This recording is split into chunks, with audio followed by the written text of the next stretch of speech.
everybody! Everyone and everything. Char! Binanggit ng lahat. So, ayan guys, today nga ay nagme-makeup ako dahil isi-celebrate natin ang aking photoshoot day dahil ito ay aking debut. Char! Hindi ko ito debut.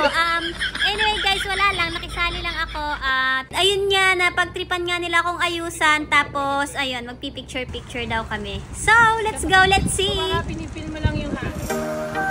Yan, ganyan lang.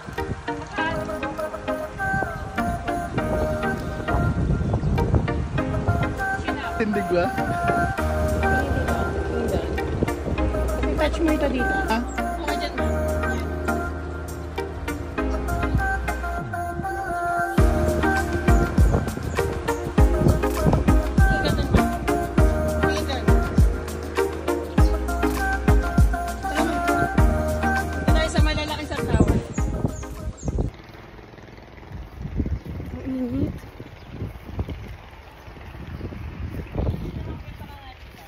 So, ayun nga guys, tapos na nga ako magmaganda and tapos na rin ako makisali sa kanyang pictorial. So, ngayon naman i-ready natin ang aking kapatid.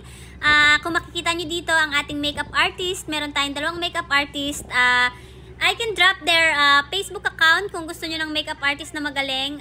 Napakagaling po nila and napakabait and komedyante rin. So, ayan, ilalagay ko ang kanilang Facebook account dyan sa aking screen para kapag gusto nyo ng makeup artist, pwede nyo po silang i-contact. Ayan, kung makikita nyo naman, napakahusay niya rin na mag-makeup and talagang meron silang mga kagamitan pag may makeup like hair, lahat-lahat na po, hindi na nyo po problemahin at sila na ang po-provide niyan para sa inyo. And of course, binabago-bago rin nila po ang mga style, hairstyle, makeup ng mata, depende kung anong suot yung damit.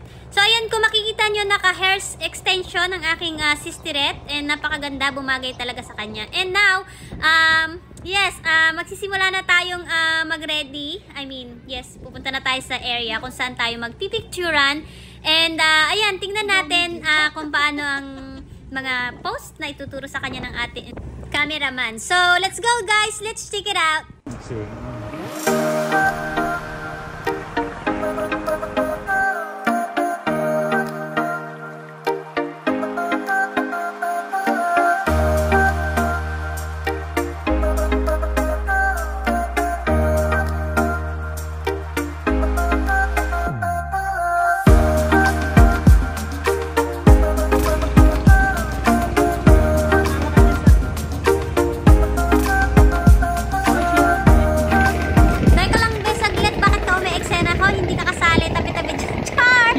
So, yun na nga guys, kung makikita nyo, ang galing din ng aming photographer, si Kuya Wendell. Ilalagay ko din ang kanyang Facebook account dyan. Baka sakaling kailangan nyo ng photographer, pwede nyo siyang kontakin.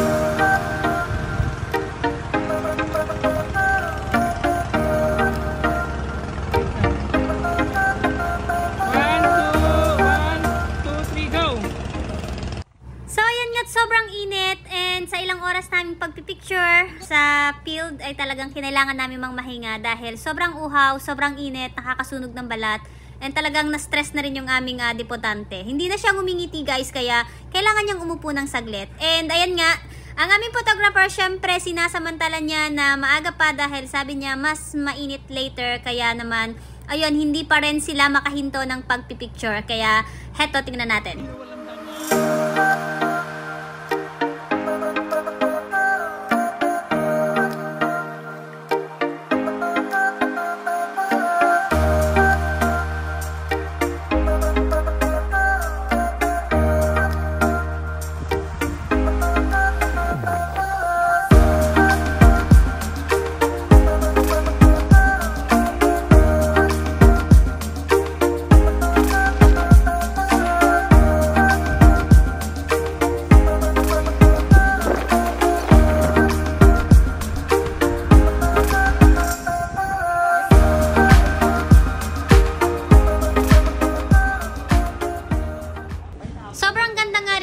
Dito and napakasarap din ng pagkain dahil dito na rin kami nagmerienda at naglunch and talagang binusog ko ang aming makeup artist na ang aming videographer dahil, sorry, hindi pala videographer, ang aming photographer dahil napakababait and talagang napakagagaling din nila. And talagang kung makikita nyo naman guys, todo support sila sa aming debutante. Talagang ang aming makeup artist, pumupunta pa sila sa field para i-retouch, para ayusin ang buhok, ayusin yung damit. And yes, nakakatuwa. Sobrang thankful ako sa kanila.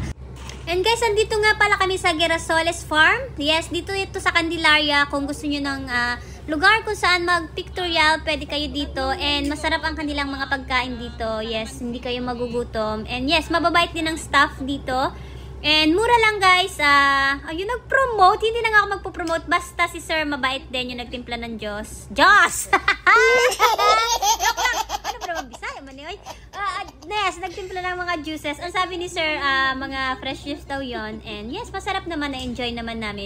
At dito naman sa part na to, kung makikita nyo, yes, nire-retouch ng aking makeup artist si Sistiret dahil nga mag-change outfit na siya. Bale, meron kami guys nagkakailan-ilan na outfit. And kada outfit ay talagang nire-retouch siya, binabago ang buhok, binabago ang kulay ng makeup kasi dinidepende niya sa outfit na susuotin. So now, tingnan natin ang mga post na ituturo ni photographer. Let's go guys, let's see it!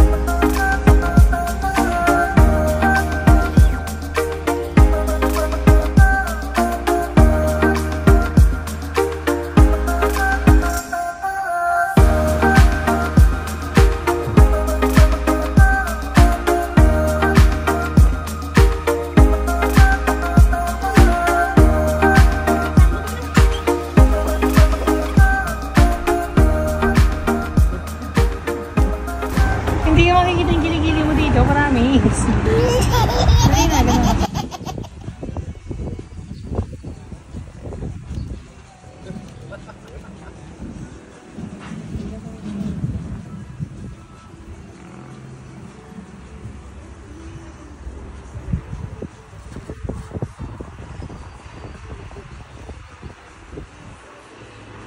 Yun.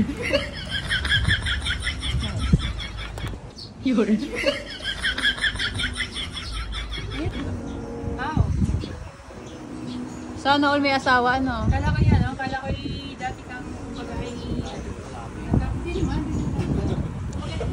Kumbaga na-inlove ka sa babae. Tapos nagkaan na kayo. Ilang taon na kayo ng jowa mo?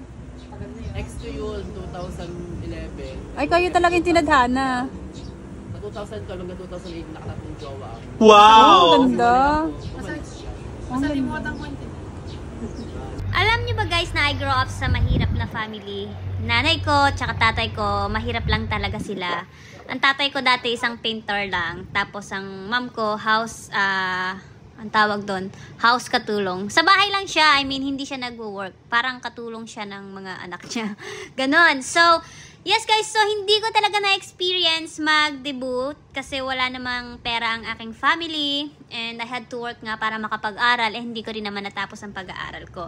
So now, ang aming bunso, dahil nga medyo okay naman yung buhay, mahirap pa rin pero okay naman nakakasuporta naman sa mga pangangailangan namin. And ayan nga, pinilit ko na makapag-debut ang aming bunso para naman at least isa sa amin na makapag-debut kasi gusto ko meron isa man lang sa amin maka-experience dahil 5 kami guys na magkakapatid na babae and wala talaga naka-experience kahit isa sa amin. Kaya naman, ayun, napakalaki ng aking bunso dahil napakabait din naman ang aming bunso.